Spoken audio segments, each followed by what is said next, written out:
worked out. Did the math. It's half a mil-ish for the top ring and 0.6 mils for the middle ring. And this is between 0.3 and 1 mil for the oil ring. But we got those all sanded down. They did require filing. We did need to actually file all of them. One of them was actually so tight that it was jamming cold, just putting it in to test it. So we got all those set up, got the rings installed, got the block cleaned because, well, I live with dogs and we have a bulldog that got in the garage and pissed into it. So this was sitting on its side, and then so the crankshaft was open, and he decided to just fill it with piss. He peed all over it. Pee is acidic. It rusted it. We had surface rust all over the place. So we took steel wool and we cleaned it up best we could. It's nothing too bad. It's just It doesn't look bad. a little bit of staining, essentially. We run it for a bit, it'll be fine. We're just gonna do an extra oil change when we start it, so that because the oil's gonna get, all the rust is gonna get blown off in the oil, and we don't want to run that when we're breaking it in. So we're gonna run it for like 15, 20 minutes, 30 minutes, something like that, and then just drain the oil right away.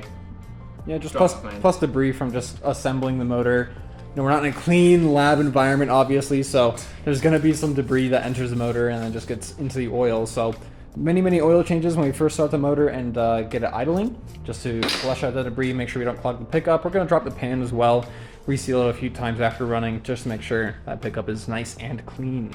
Another thing we're doing is, because we don't have an engine stand, it's not a dolly now, it's a lot easier to move around, but since we still don't have an engine stand, and I refuse to buy one because it'd be funny, we're gonna install the pistons in this sideways. So this is gonna go on its side, so we can push one in and immediately Torque them up. torque them up. Yeah, so it'll be interesting getting that installed that way. Yep. Proof that you can do this anywhere. Quite literally. Quite literally, yep. So let's flip the block over. By the way, with the crank in this has gotten a lot heavier. And then we can start assembling the long block without an engine stand. Yeah. Once we get the head on, we can use the hoist to lift it up. Yeah. And then put the oil pan and everything. True.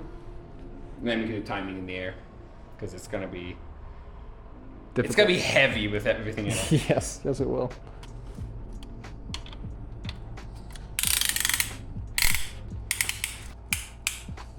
That's it. So rings are compressed. We're just gonna pass the piston and rod through the engine to make sure we don't scratch this on the wall. I'm gonna try to grab the rod. So I'm gonna hand the phone off to Isaac. He's gonna start filming. Only filming with the phone today because I forgot my SD card again. Apologize for the audio, if there is any difference. I understand now why these are so cheap and hated. It's uneven. It's really not compressing them perfectly. Yeah. So I'm gonna put a paper towel here. That's not a paper towel. I'm gonna put a rag here and pass it through so we don't scratch any of the walls, because otherwise it'll just clunk down. I think the rag is gonna get caught.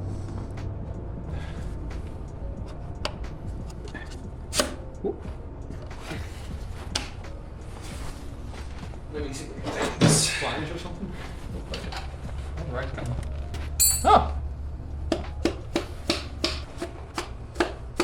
I need a hammer. It's not moving. Should take some force. Push it up. Ugh, that's tight.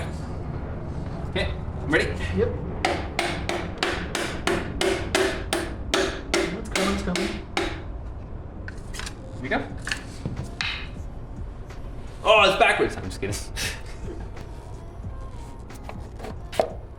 Seated? Okay. And you see on the back end here, this piston's all the way down on the front, on the top end. Look in the back.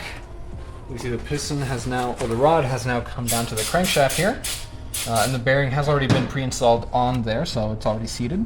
So now we can just take our rod cap with the other half of the bearing, put it on, torque them up, and then do it for the other four. We'll do hand tight at first. Yeah, torque them all at the end.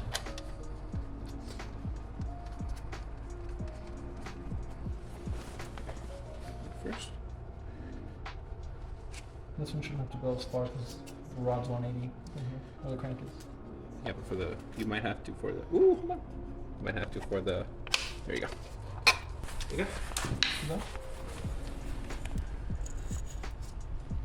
No.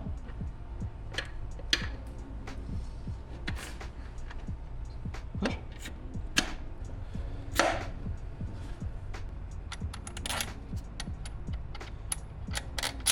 Knock on wood, but there's wood right going, behind you. it's going smoothly. So far so good. So that's the first time I put pistons in. It was not the first time. Although in the past you did one. In the car. In the car. Yep, keep going.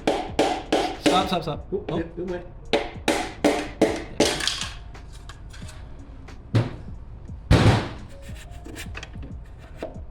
Good.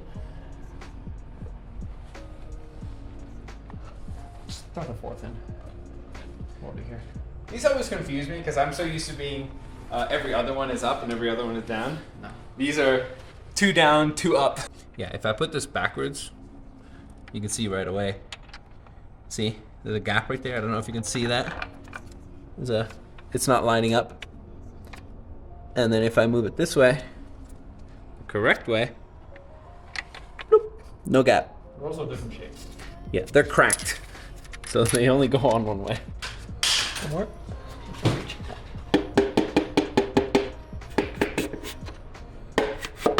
Seated. Okay. Yeah. All right.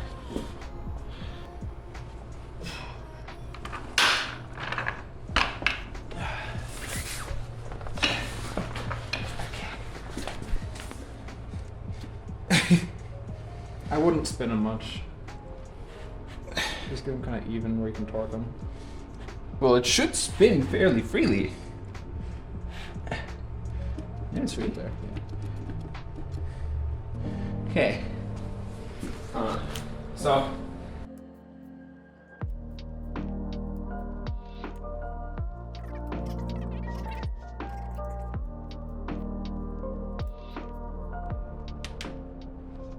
Okay. 20 or 18. 18. 18. 18. 18. 18. 18. 18. Okay, now we gotta rotate them 100 degrees from that. Okay.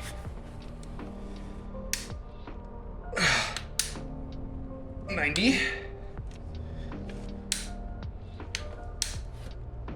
Here, I'll do 90 and then 10. 45.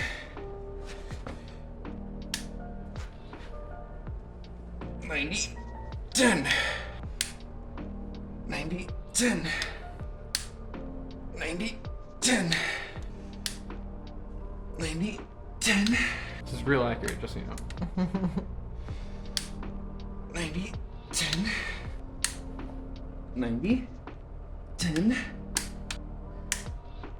90, 10. There you go. Bottom end torque. Ain't going nowhere. Okay. Bottom end's done. Now we do the end plate. That one.